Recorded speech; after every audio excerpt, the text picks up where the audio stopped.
Welcome to this week's episode of The Nero Show. In today's episode, is the endurance bike dead or does it still have a place in the market? What's going on with some of the biggest cycling YouTube creators? Why have their channels died? Justin Williams receives another ban from racing for 60 days. What are our thoughts on the situation? Wax changed the Sydney Marathon, and when is the best time to take a caffeine gel? All right, let's get into it. So are endurance bikes back, Jesse, or did they ever leave? I don't know. Yeah, a couple of big releases over the last couple of weeks. And I don't know, I thought we might talk about it because this is kind of the category of the bike that has copped a bit in comment sections on general chat for some time now. So what's come out? What might be changing our opinions? Yeah, the two big ones was the Giant Defy update and the Specialized Roubaix update. Both of them came out last week. And they still trying to find out what they are. I don't think the endurance bike has ever been in a worse place than it is right now. Not necessarily because of the bike, just because of where it sits in the lineup of bikes now. It does not know what the hell it's doing. See, I feel like that's the easy answer. You know what I mean? Like, oh yeah, because tyres are bigger now on race bikes, so therefore they're more comfortable. And gravel bikes are kind of. I made an entire video. Literally what I was just about to say. Yeah, but they are. Like, I made a video about that like probably 6 months ago.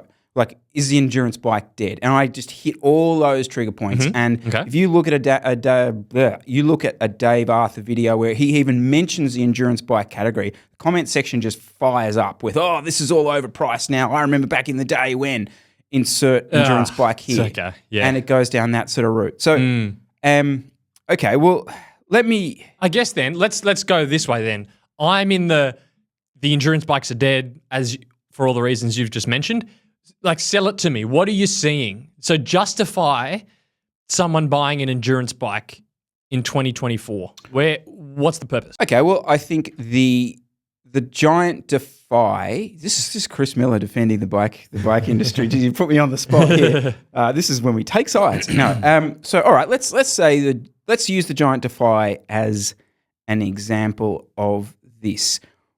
It's got a range of $12,000 top end, high end carbon builds, all the way down to sort of $4,000 or $5,000 builds. Different degrees of components, different degrees of carbon. But what's staying the same across that whole range is the geometry thing. And this is where I think the whole thing gets this is my pushback to you, is the big difference between the endurance bike and the race bike is still the geometry. And by that, I do mean shorter reach, more relaxed fits, but could still be put on a road bike.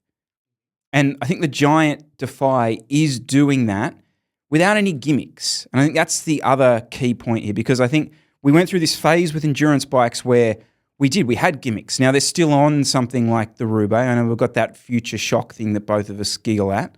I think the Demane... Oh, I don't giggle at the Future Shock. Okay. Because I've got an SWX Diverge. I think for what it does, the Future Shock is good. So yeah, I don't giggle at it.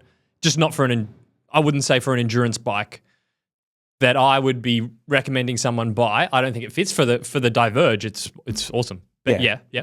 And I think the Demane has something like that as well. Like, it has some sort of rear sort of suspension-y type thing, which it gets overshadowed a lot of the time. But the geometry matters. It really does matter. And right. Okay. We talk about this type of bike a lot, the Bobo bike, right? Which is the club rider on the weekend doing their 3 or 4 hours. It has hills, bumpy roads, etc., etc. This is what the endurance bike's invented for. That person shouldn't be on a System 6. They should be on a Defy. Yes, but so that's what I thought too, because I thought I'd want a Defy. I don't have a Bobo bike, so Defy would probably be good for me. But then you come back to the argument of, well, if a TCR can fit 32mm tyres on the disc version, and if you want the more relaxed geometry, you run a few spaces, run a bit of a shorter stem, aren't you getting to the same place, similar place, without the need for the bike? Because the wider tyres negate the need for the more compliant frame, which was the selling point back in rim brake days, was you get the endurance bike, and because the frame's more compliant, it's a lot more comfortable. But now with the wider tyres, as you said, as one of the main points that come up. But that's because it's true, because we got the wider tyres, less need for the frame compliance for a road endurance bike, that you end up going, well, I can probably get into a similar position on a TCR, similar tyre clearance. You know what I mean? It's a bit of a tougher sell, I would say, in 2024 than it was 5 years ago. All right, fair point. Again, this is Chris trying to defend the bike industry, but let's actually go into the numbers. All right, so Giant TCR Advanced versus the Giant Defy Advanced in a medium large sizing. Okay, now the TCR is 12 mil longer. This is in a medium large, 12 mil longer. Okay, we can get around that obviously with stem lengths. It's 24 mil lower, the TCR. So I hear what you're saying, but once you start going into the 24 mil of spacer, you really are changing the dynamic of the bike. The bike's not designed to be ridden like that. And that's only talking about the front end. We've got sort of things to talk about with the rear end. There is additional, and I know we're playing with super, super wide tyres across both these bikes, but you are still looking at a longer wheelbase on the Defy, which is going to make it a smoother ride. So I don't know. I still feel like if I just drill down on the geometry, that there is still a defense for it. Now, the argument hasn't always been, but has been recently, that these endurance bikes are shit. They are kind of crapper versions of the race bike, and they're not actually genuinely different. And the reason I wanted to talk a little bit about this category today is because I felt like the Defy was potentially a new breed of this, where this is not a shit bike. This is a good bike with different geometry. Mm-hmm. Yep, I can see that. They did quite a good video on the Giant YouTube channel. I think it was about 5-minute overview, just going through all the features, weight, and things like that. And they did throw a few shots at the other brands that do the gimmicky things. They literally called it out. They said, we have this light frame, which is compliant without the gimmicks. So they haven't held back on the selling point of the frame, which I thought was interesting. Usually you don't see brands specifically going after the features of other brands, but they just came out and went for it. What do you reckon the tipping point is for someone considering this bike? So if you had someone you're coaching, and probably that's already the wrong person, but let's say it's someone who's come to you, they're saying, oh, Jesse, I'm coming to the coaching, I want to get a new bike. Here's my intended use for it. Yep. Where do you reckon the tipping point is? At least in Australia, for most of the things I'm thinking of, there's more of a place for the Defy than the new Roubaix. Because the Roubaix appears to have gone I'm almost a gravel bike route with all the mounting points, with the Future Shock. The Defy has gone what we've been talking about here, which is I'm the more relaxed, more compliant version of the race bike. So two different angles, but I would say I could feel more of a reason to get a Defy than I would feel to get the new Roubaix, because by the time you get in the Roubaix, you just get a Diverge. What about Giant versus the TCR or Propel? What about when that same person's on the boundary of that? Because I still firmly do believe, and I want to hand this to you, but I still firmly believe that there is a performance advantage for a certain person on a Defy. Well, if someone's not racing or doing a quasi race paced club ride, group ride, that sort of thing, I think they probably would be better suited to a Diverge, because they're probably going to be running their TCR with spacers anyway, and they're just going to benefit from the slight more bit of comfort. So I don't really see any reason why someone not doing the raced pace riding to get a TCR over a Defy. What about a Fondo rider? So someone who's they're not trying to set a time as such, but they're coming to you to be coached, so they want to actually do a good ride. Is every single one of those people better off on a TCR? On a TCR? Yeah. Oh, I think a fair lot of them would be better off on a Defy. Yes. It depends on their bike fit. Yeah. That would usually not, I probably wouldn't recommend it to them. It would be more, well, what's your bike fit? Because most people these days have had a bike fit, and you can get your exact measurements and say, okay, well, what geometry frame am I going to be best suited on? And for most people, if they're not doing the racing, they're going to be better suited to the geometry of the Defy. So get the Defy. Especially now that it's not that heavy. I mean, actually, that's not fair because the Defy's been pretty competitive weight-wise for I can remember the old school Defy, which looked like a TCR but with a thicker seat post, had that sort of cut in around the seat tube junction. That was a competitive bike for ages. So I don't know. I don't think we're necessarily being fair to the Defy, but yeah. The bike fit thing is funny though because I still reckon 90% of people get the bike and then go to the bike fitter and say, "Fit me onto this." Yeah. So it's not like, I mean, I don't know. Obviously, Tom at Embassy tries to do it differently, where they direct the person to the bike. But yeah, but I still, I mean, I suppose I've got to put my money where my mouth is if I actually believe this. But okay, it sounds arrogant, but I don't think the Defy is the best bike for me. Like, I don't think for what I want to do, it's the right bike for me. No, it's totally not. No, I'm with you. Yeah, but it doesn't matter I can say go and look at your bike fits measurements and what's the most suitable geometry for you, but that doesn't matter because people don't want to ride the endurance bike. Even the person that it's suited for, when they're buying the bike, they want the race bike, even if they don't do anything that's above 40k an hour. They don't care. They want the TCR. Like, I'm not 60 years old. I'm not getting a Defy. Fuck that. I'm so happy you went that route, right? So this is my actual ultimate pushback is, everyone will love this. I feel we as customers have killed the endurance bike. Right. For just that reason. Yeah. Because for the last 2 decades, we have been voting with our, you know what? I'm getting the race bike. And I actually know this because I'm talking to some brands people. This was a couple of years ago at Tour Down Under, and they were saying that in their marketing and stuff for endurance bikes, you couldn't mention the word endurance because that would just kill your sales. You couldn't even mention comfort because that would just kill your sales. So if you look at the modern endurance bike category online, like if you go on here now, right? So if you go to the Giant website and you go to the Giant Defy page, it's all about performance. Look, it just looks slick and fast and performance-y.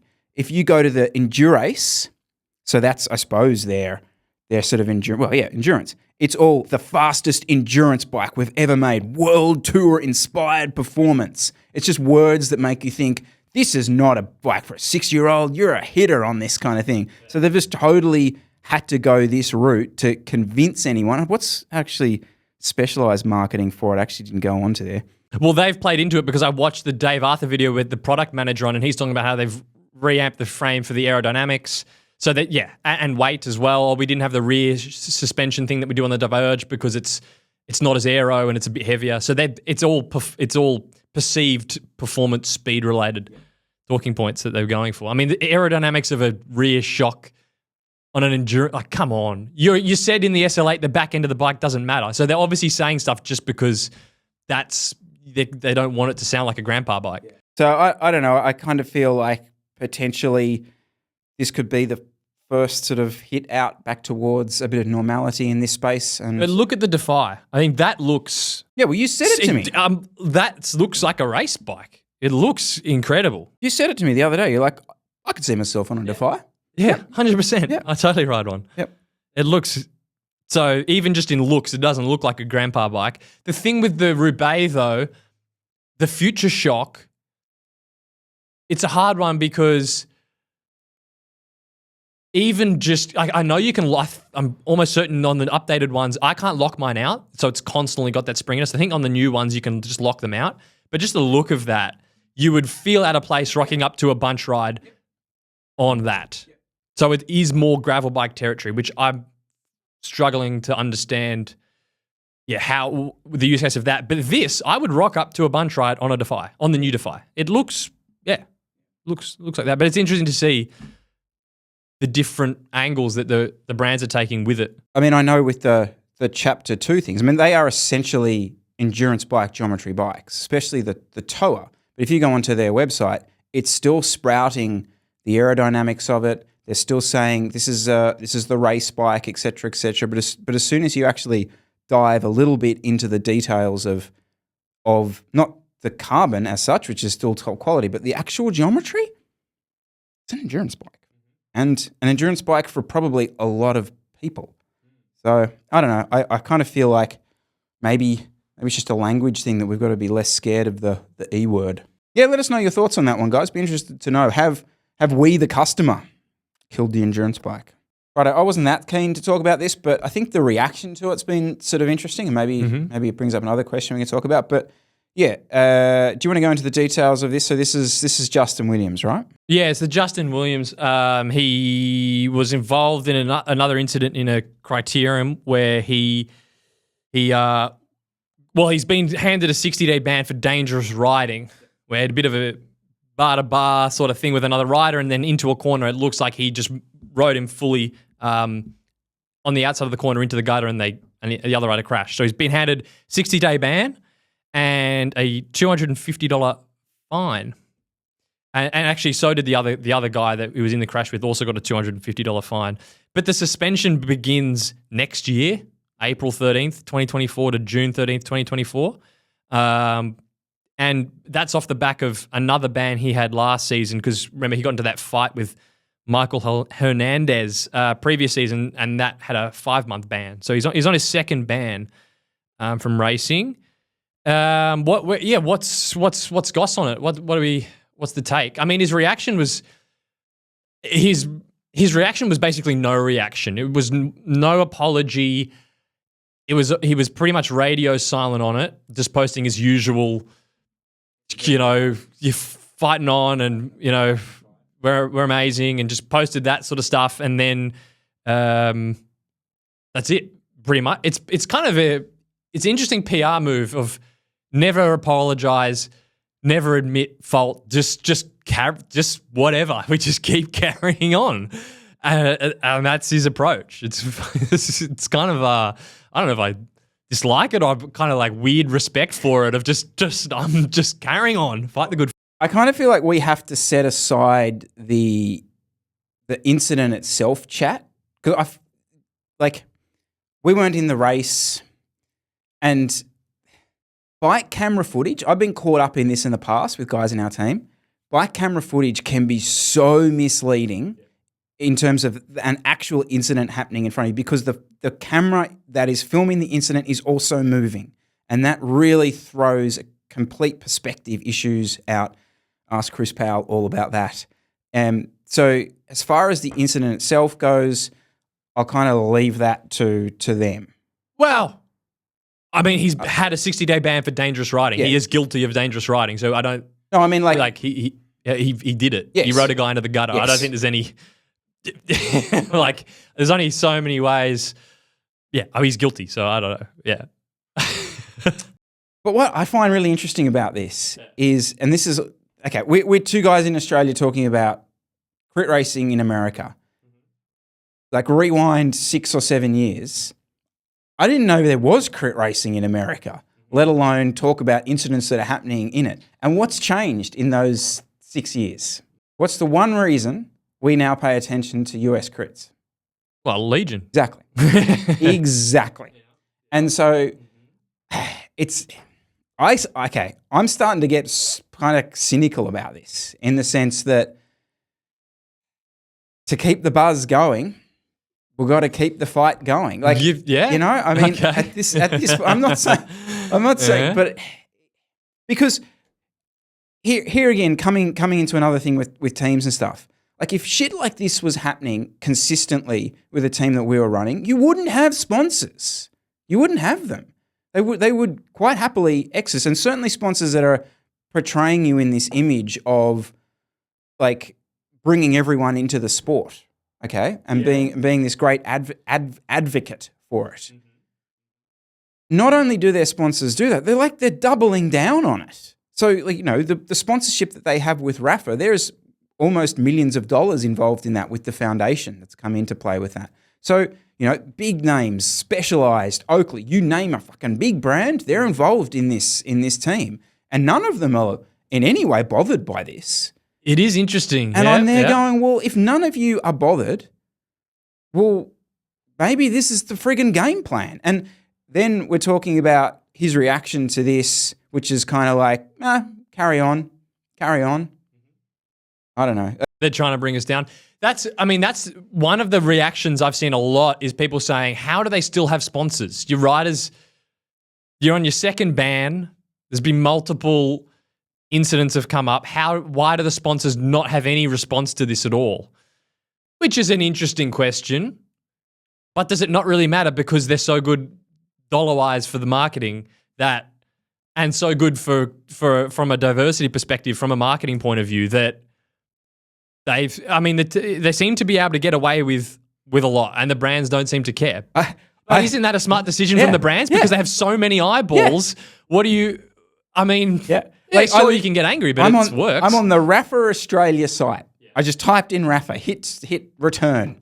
There's his face. Main page. Justin Williams. It's like, cool, Yeah. So, then there's a whole other thing, like the people logging into this Rafa stuff don't even have any sort of reaction to it. So... Where do you kind of stand on it then? Because you've got two camps. You've got the sponsors should have some sort of punishment or at least some sort of reaction to the fact that the team you're sponsoring has riders convicted of dangerous riding multiple times. Or are you in they get a lot of eyeballs, they're a marketing massive success, carry on. I have flip-flopped on this multiple times, and it goes deeper than that as well, because like their image, and you discussed this with Jeff when he was on, their image is based a lot of the time on this kind of rough and tumble, like hard men of the sport. Any footage you see or any like of those little videos that Rafa does or Specialized do with them, it shows this like cutthroat world of US crit racing. So that's their image. It's like, I don't know, guys getting suspended here in Australia or in sports in the US for dangerous tackles, and they get suspended at the tribunal, and they're back a couple of weeks later, and no sponsors necessarily pull out of a team because one of their players does a head-high tackle. So I mean, what's worse, doping or dangerous riding? Good question. I just thought of this then because I thought, okay, what would get a sponsor to just ditch a team? We're gone. Absolute wipe the hands of it. Would be actually that's bullshit because there's heaps of teams with positive doping tests. Anyway, I'll carry on with my train of thought. So is it worse to dope and cheat, but technically not harm anyone, or be convicted of dangerous riding and getting into fights multiple times? Because it feels like it's fine to be a dangerous rider and be aggressive in racing, literally fist fight aggressive. That's okay, but don't dope because that's cheating. Even though technically that doesn't harm, it harms people, but it doesn't physically harm them. So from a public image standpoint, definitely would be doping. No two ways about it. But from a rider's perspective, I reckon if you ask the other people in that race or who are normally racing Legion week in, week out, they'd say, you know what? I don't care if they're doing EPO, all good. Well, not all good, but less of an issue than the guy trying to fuck me into the friggin' barrier over there. That's a far more immediate danger to my life than him with an extra 15 watts on his threshold, So, yeah, I don't know. It's to me, I kind of feel like a spectator in this. And that's almost like I didn't want to really talk about it much last week because the incident, whatever. But just the whole way this plays out, it's like it's totally new to our sport, really. Yeah. And I'm fully the Michael Jackson meme with this. Like, with the popcorn. Where does this play out over the next next 12 months? Totally. I actually don't care. I'll just go on Reddit and I read 100 comments of people reacted to it. I'm like, this is kind of fun. But it doesn't really affect me, so whatever. No. Carry on. And quick update, Justin still has blocked me. So I haven't been able to get any one-on-one info yet. Cycling YouTube. This is a funny one to bring up because there's so many little bubbles of cycling YouTube that I say cycling YouTube and someone's like, who the hell are you talking about? But we're going to talk about the ones that we know and screw all the others. And I'm going to prove that point to you in a matter of moments. But yeah, go on. Yeah. So let's go through a few examples. Some channels that I would say are dying off or aren't performing as they were before for a multitude of reasons. Not necessarily it's anyone's fault. it's just interesting to look at. So when I got in, Cam Jeffers was the freaking guy. He was the man, the cycling YouTuber. He got all the views. He was sort of the center of that road cycling / racing universe. And now he still uploads videos that don't get anywhere near the amount of views, and they're all kind of random. I don't know. I'm on his channel. I'm kind of some challenge things, some equipment things. It's just lost his... Unfortunately, it feels like he's lost his way a little bit. I don't agree that he's lost his way. I think it's just the lifespan of this stuff, right? And anytime we talk about YouTube, the immediate sort of reaction to people is, oh, the boring, but talk about this. No, like this is the platform where we consume most of the sport. So shut up. But with him, right, it's just a natural trajectory of where he was going. So he was making almost daily videos about him cycling, him riding his bike, which ultimately led him to like a continental level team. And you watch the kind of the drop off of his stuff was as soon as the riding part became a little bit more serious and he's trying to make it quote unquote, you kind of saw the content drop off. It was less sort of amateurish, and so just the pure frequency of the stuff wasn't there. So people kind of drop out of the daily thing. At the same time, the YouTube algorithm doesn't appreciate that as much. The daily stuff, the daily vlog, you've probably seen it yourself, just isn't as consumed as it used to be. And also, like, it's not very good money. Like, he's not making, if you go back to, and even though he was kind of big, he was probably still only getting sort of 10, 15,000 views per episode. So it's not like he was making bank on this stuff. And ultimately then you get to a point where, you know, I don't think he kind of cracked it in the sort of pro scene. So, all right, I haven't cracked it in a pro scene, the cycling thing, that kind of kept me going for a bit with the YouTube stuff, but oh shit. And then he went through this phase where he's trying to do like big challenge stuff. Like I'll ride up the street, I'll take a Boris bike up Ventoux. I'm not sure if that's one he did anyway. That's a good idea though. Yeah, good idea. So stuff like that, and that's only kind of got a sort of short enough timeline on it. And I don't want to sound too like defeatist about it, but it is that like that individual creator. I know Tommy, like Cycling Tattooist, is sort of trying to do it a bit at the moment, but it's a slog. Like there's no, unless a brand comes along, like someone like Tyler, a brand comes along and goes, okay, well, we'll essentially support you, that you can go and make that stuff, then it's not many places to do it. Yeah. I mean, I just get kind of nostalgic with it because you go back and I looked at his channel now. I was like, wow, this is not the Cam Jeffers that I had in my head back in the day. And because he tried to do the racing, then the channel halted. He didn't get the Francis Cade sort of just kick on, and then suddenly it's like a media business. So he's one. Let's not dwell on that too long. He's just one that came to mind. The other one that came to mind to me is actually Dylan Johnson. To me, it's just his channel has died a little bit because all he really makes now is gravel race videos, which is its own thing. It's probably a totally different audience to what it was. The views on the gravel race recap videos are generally not as good as the good training ones. And then he does some equipment-based ones. But yeah, it's like Dylan Johnson now. It's he's just a gravel racer, and he makes some videos every now and again. But you said it. Like I reckon I've watched every Dylan Johnson video for the last 3 years. I reckon. I'm pretty sure I've seen them all. And they're great. They're brilliant. But I don't need to see any more. Because I've seen the video about strength training. I've seen the video about intervals. I've seen the video about you know what I'm saying. And I don't.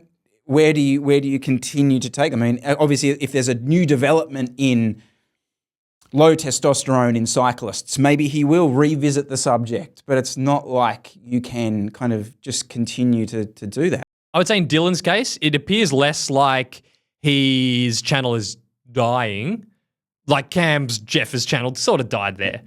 It's just that he's gone a different path with focusing on the racing, and the channel's sort of following that.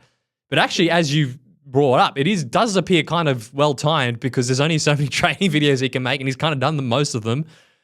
So that's probably a success, but from me as a YouTube viewer, it's a bit of a decline because it's not the content I want. True. That said, if he uploads a race recap, I'm still kind of interested in watching it. Do I you think he watch? does them Do you quite well. watch them? Yeah, I do. Okay. Yeah. Okay. No, I do watch them, and more because I am kind of interested in the scene, like who rides, how are these races being won? That does actually interest me, and there's a real shortage of that content. I mean, in the chat I had with Tyler, I thought that was a great idea. Put GoPros on all the top 20 guys' bikes. They all have the same disadvantage, and let's put something together. Because ultimately, I'm not seeing anything of these guys, and I'm sort of having to rely on, hopefully Dylan Johnson makes the front split, and we get to see some footage of it. Okay, so there's guys like, and I've mentioned him a few times, like Ed Laverick in Wales, and he's kind of doing the Cam Jeffers thing, right? You know, he's, I don't know how regularly, but semi-regularly. It follows his training, it follows him preparing for events, and, you know, they're nice cycling vlog videos. I watch a few of them, but it's that thing of, and you don't have to, if you miss one, you don't have to watch it. It's not like, oh shit, I missed Ed's video. And that's not a comment on the stuff he's making. It's just, that's that style of thing that it has that effect. And for the creator itself, himself or herself, it's like, you know, it's a slog. I mean, you know, 6 or 7 hours sometimes to make each of these videos. Can I be positive though? Or do you want to stay negative for a bit? I didn't think this was that negative of a chat. No. Come on. I did have one more. Yeah, and this is probably the biggest downfall that I've seen is Charles Wee-May. Yep. This has been pretty sharp decline. He did a really good series of videos about 6 months ago with the EF training camp videos. They were pretty successful, which was good. But since then, it's just another case of just, YouTube created drop-off. It just seems like he stopped making videos. But I have seen he looks like he's moved more into doing Instagram Reels. So providing content for the audience on Instagram. But as someone that watches cycling YouTube, he hasn't really made any videos that I've been interested in the last about 6 months. So just another one where you just all these guys that were filling up my feed, let's say 2 years ago, it's almost cut in half. Now these are just a few examples of guys for a multitude of different reasons, but there doesn't appear to be that many people filling the gaps, at least in my space. Creators not making the right content and all the audience are going, yeah, I've seen all this. Or is it the burnout of the creator like I originally thought? Like, is everyone just making the wrong stuff? You know? Yeah. I don't know. I mean, I'm just sort of trying to play devil's advocate on it because I keep coming at it from, oh, no, it's just hard making videos and then therefore don't give out about it. But then maybe it is that everyone's just making the wrong stuff. Like, so I stumbled across this guy called Greg McCann, and he and his partner, now this will never have ever come across your feed. I can so guarantee this is like the anti-Jesse Coyle video. Maybe that's harsh, I don't know. But it's himself and his partner, Victoria, and they are basically riding from Alaska to Argentina. He's set no time on this. It's, 4 or 5 years. He's only uploaded 14 videos. He's got 56,000 subscribers. Yeah, awesome videos. These are the best bikepacking videos, creator bikepacking, like no friggin' brand on this, no follow crew. This is a dude and his partner like making epic films with their phone and a GoPro whilst the stuff they are going through. He's like in Siberia. I've sat and watched this with my two girls, and because like there's bears and all kinds of stuff in it, it's like a National Geographic documentary come cycling like YouTube thing. I absolutely love it. He doesn't need a shout out because he's killing it, and he's probably somewhere huddled under a cave in the desert at the moment, so I doubt he's ever going to see this. But, this stuff, my point is maybe there's this whole thing of like everything has to be more dangerous and more epic. GCN are great for it, the hardest ride ever, all that kind of stuff. This guy's stuff, he's not selling that. He's just saying going from here to here. And The genius is in the story. It's not. It doesn't need death day. Can I just say though, technically, this isn't cycling YouTube. Okay. That's my only thing because I actually watch these types of videos, but from they're guys that might be doing camping or world travel and things like this. Looks like it's probably pulling more of those views. I wouldn't think there's the crossover of bubbles between what we would think is cycling YouTube, gravel and road, and this is very small. I don't know if this counts. It's almost too adventure related. I'll accept that. I'll accept that comment. Yeah, I mean, I have no comeback to it. But yeah, you could be right. In fact, you probably are right. How did you actually find this? Because you said this is something you're liking. How the hell did you find this? Do you not find a lot of bikepacking stuff comes up? So I just get a lot of bikepacking stuff appears in my feed. And it was only because most of them have like 400 views and I don't ever look at them. The one came across that had like 500,000 views or something, 200,000. I was like, what's this? And that's actually how it sort of came across me. Yeah. It's potentially not just the cycling YouTubers dying off. There appears to be a bit of a reshuffle. So you've got, for Charles May, for example, he's gone, YouTube videos aren't really clicking. The Reels are doing well. I'm just going to spend more time doing Reels. Then you've got that Roadman cycling podcast who had been just uploading to the podcast platforms is like, I'm coming onto YouTube. And now he's part of my YouTube algorithm. And the guy that was doing the Instagram Reels, he has a 360 camera in the UK. I pointed him out the other week. Yeah. Yes. Alex? What's his name? Hold on. Yeah, Alec Briggs. Mm-hmm. So he's now on YouTube doing commentary stuff. Mm-hmm. So it's just a sort of a musical chairs. It feels like guys are just trying out different things if it's not working, which I guess is fine. It just, for whatever reason, it feels like more often than not, the people making YouTube videos are choosing to go elsewhere, not the other way around. Yep. No, that's a good point. Actually, I hadn't looked at it that way. Yeah, so what do you think, guys? Death of YouTube, I think, is taking a little bit too far. But interested to know sort of what's coming up in your feed that's different that you are liking. Or what is the stuff that is the same old that you're just not clicking on anymore? Are we looking at handing the baton of Australia's premier sprinter to Caden Groves? Are we at that point? I mean, Welsford's a better sprinter. Come on, Welsford. So yeah, okay. Let me frame that a different way. If there is a Grand Tour sprint stage, and you can only pick one sprinter, Australian has to be an Australian sprinter to save your life. Who are you betting? Welsford. Well, who are you picking? Probably going recency bias. Not Caleb? I'm probably going Caden. If they're all on the same teams, I'm probably going Groves. Okay. All right. Yeah. Okay. I know Caleb's talked about, hopefully Caleb uses this as like, oh, there's two dickheads. And he comes out and wins everything next year. Sure, he's watching. Yeah, exactly. But I still think, and maybe I'm deluded, but Caleb's talked about this thing like how there's different sort of levels of sprinter. There's the sprinter who could just go and win a sprint. And then there's the Dainese, really, who just sort of sits in and can kind of get you at the last bit. I still feel that probably maybe out of the three, Caleb's the only pure. What was that? No, no, I think Caleb's an out and out, just win it from the front. Okay. Whereas the other two, maybe I'm going to be proved wrong, but I still, haven't quite made that next leap yet with the other two. The weird thing Caden Groves does in his sprints is he looks like he's about to sit up, and he's sort of looking around. And he's like, am I going to get on the wheel? Am I not? Am I going? I'm like half in the draft.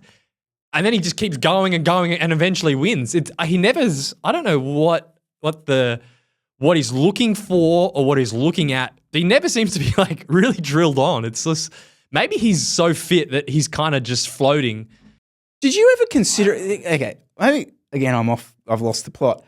But did you ever consider him an out and out sprinter? Like when he was racing here, I always thought he was just a weapon. I suppose maybe it's just because everyone's a bit lower.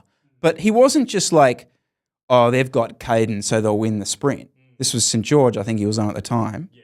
He might have been on someone else for another, but it was like he was just a threat, just a general threat from anywhere and everywhere, right? And so it never kind of dawned to me. And then when he starts winning and he's getting picked on World Tour teams as a sprinter, I'm like, are we sure? And that's probably why, you know? But he does climb better than, you know, Groenewegen, for example. But I can't remember if it was him or if it was Jensen Plowright. It was Caden Groves. It was Caden Groves because we're remembering the same thing.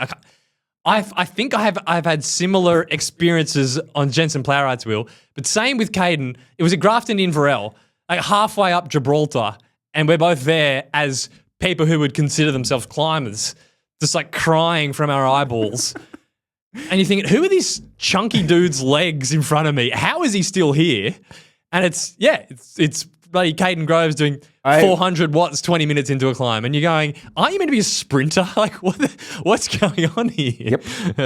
Yeah, 2018. I remember that very, very well. Yes. And it was just, that was a real mindfuck. I remember just sitting there going, why is this happening to me? Doesn't look right. Yeah. Your legs are huge. Yeah. How are you going this fast? Yeah. Yeah, he's certainly, Jensen had a similar sort of ability. Super strong. I mean, not all sprinters are like that. That is special. What I want to see, though, is with the Aussies, because you got Welsford on DSM. What I want to see is Oz Cycling make a team. I'm totally pulling this out of my ass, but Oz Cycling fund a World Tour team and then get the band back together. So get what's his name? Edmondson.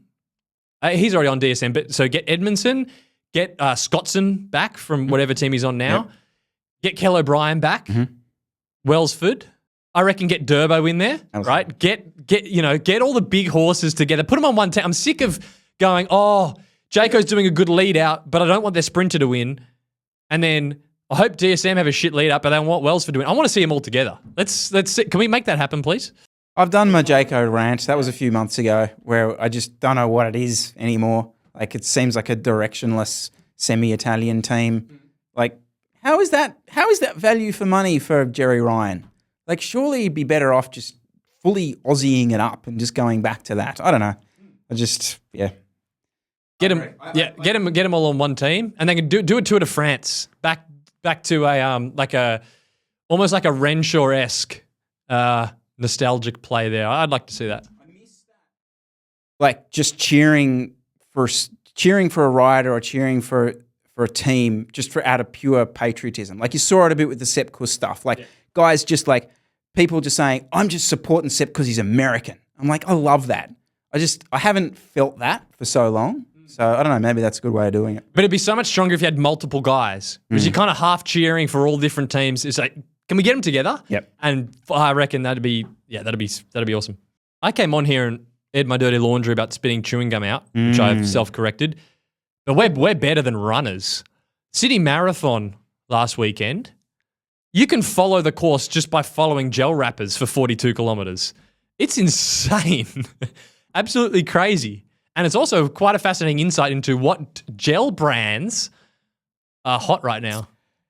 Yeah, I'm happy to get into that, but can I have a bit of a whinge about this too? Yeah. Just like I think this has shocked everyone. Like, okay, if a cycling event had happened and there was two. Us versus them, let's go. Well, I just feel.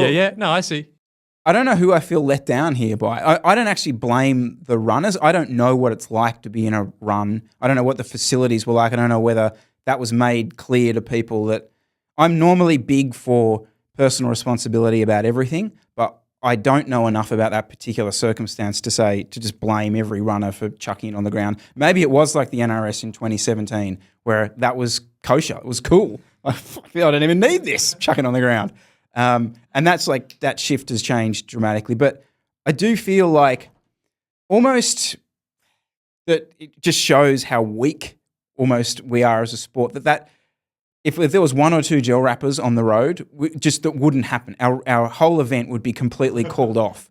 This was just a literal like trash can everywhere. And there's not one person questioning whether this event will ever happen again. It's 100% happening. So I don't know. I don't know who I'm let down by. I just feel let down. Maybe it's a cycling sort of advocacy body or something. I also don't quite understand. Have you attempted to clean it up? Yeah. Because if you have, and that's what's left, what the freaking hell did it look like on the day? This is Wednesday. Were people just running on gel wrappers? Because there's that many left over. It looks like there's almost been no attempt to actually clean it up. Fact. And it wouldn't be that hard because I was there on Sunday morning. The whole thing was buried in. It doesn't take rocket science to just go through and pick them up. It's fascinating. Yeah, it's pretty nuts. Quite interesting. But yeah, coming back to so there was two for me that have just cut through. Now, I think Goo, I did have a bit of a look at this. Goo were involved with actually so they were at the aid stations. Okay. So that's kind of an obvious one. So Goo was everywhere on the ground. And the other one, Maurten. My God, the amount of Maurtens I've seen. And that, I don't know how you feel about that, but like I'm blown away by that because a relatively new player. I mean, if you're not having Maurten, you're a povo. What are you even bothering showing up for? Honestly. It's crazy. And it's like they're obviously selling themselves on being like pure performance and they charge as pure performance, but that's cut through at the like pure punter runner level that, I need that fuel to get me through this event. Like it's gone are the days of just like, whatever, every gel is the same thing to any punter. Now it's like, I need the Maurten because it's got this ratio of that. Like everyone's clued into that level, even at the sort of punter runner level. Maurten Australia, box of 12 for $60. But they've got you. Like I'm doing Masters Nationals this weekend.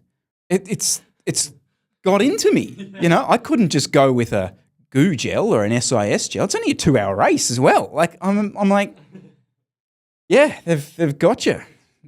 Oh, can I just one last little whinge about gels? Can we just get rid of the gel that has this innocuous, irrelevant level of caffeine in it? There's the 20 milligrams of caffeine gel. Yeah. What is this? What are you doing to me? Like, I don't need you. I want a caffeine gel, and I don't want to be able to see straight. 100 minimum. Minimum. I mean, what are you doing with 75? 75 doesn't bother me. I don't want to see straight with this stuff. Or just carbs. I don't want anything in between. Maybe I'm not the right market. I don't know who is getting. Do people realize that 25 milligrams is like what you? Look, the day you start questioning why they put some ingredients in gels, you'll drive yourself insane. There's ones with like, we've got 1 amino acid in this gel. Like it's just you'll drive yourself mad. But I totally agree. I mean, what is 55 milligrams of caffeine doing? It's just if I want caffeine, I'm not going to use it. And then if I'm just training, why would I want 50 milligrams of caffeine? It's really strange. But they've been like that forever. Yeah. Other random one for you. Are waxed chains just mainstream now? Is that done? Is that officially now happened? Been riding for a couple of years, like just waxing chain? I think it was the done thing. I think it's gone out of fashion. Oh. Yep. Mm-hmm. Wow. I remember back in 2018, 2019. No. Yeah. We had guys overseas bringing crock pots and coat hangers and their pot of wax. Like that was 5 years ago. No one does that now because the drip lubes are That's my good. point. I feel like that wax has now cut through mainstream. Which wax? The drip, the UFOs, the silkers. That's not a wax chain. Oh, okay. Oh, what are you no, saying? I'm saying that is a wax chain. So a wax lubricant. Oh, chain. okay. I see what you mean. Yep. Yeah. Oh, who's running oil? That's what I mean. Do people still run oil? That was my question. Do people still run oil? Like it's filthy. Like I don't know. Is it better in wet weather? People in the UK, would they run oil? Oh, I'm sick of saying stuff, and then someone from the UK says, it's like we can't say anything anymore because like, someone in the UK will get offended and be like, oh, you don't have to ride in the rain. Like, okay, special fella, you're in the UK, you get to use your wet lube. We get it.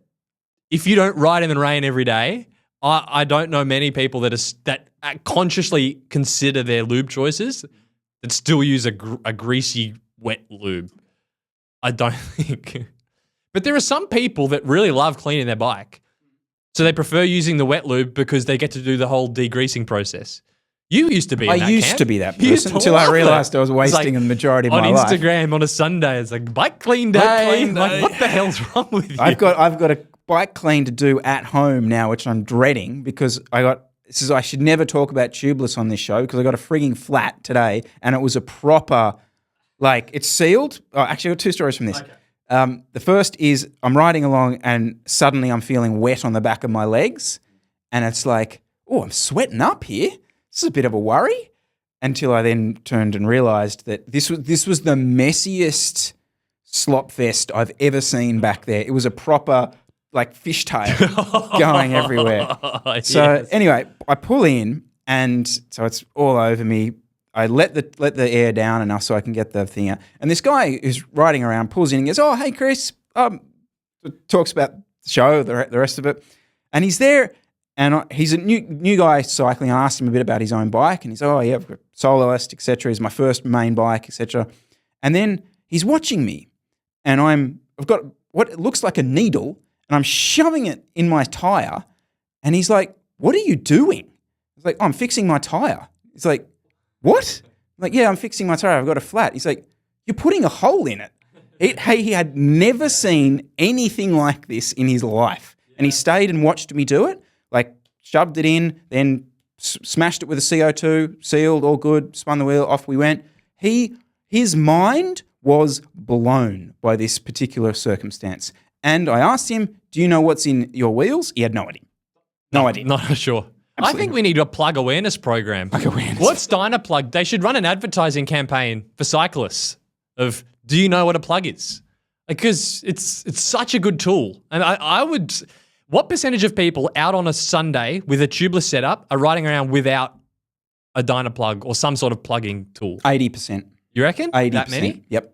It's madness. Yep. I don't know how you can, what do you put a tube in, I guess? I don't even carry a tube. Yeah, neither. Yeah, we've been over this. Yeah. All right, we need plug awareness. Yep. I think needs to be done. This guy was absolutely confused by the whole, you're putting a hole in something to seal it. So anyway. He probably also would have been a bit surprised because I don't know if the audience know if we've discussed this before, but Chris actually carries a little kit in his saddlebag. We have? Have we discussed? I don't know if we have. Yeah. So if you're ever riding with Chris Miller and there's a mechanical or a chain comes off or a flat tire, sets himself up, opens a saddlebag. Yep. Surgical gloves come on and we're in. So he's not touching that with his bare hands.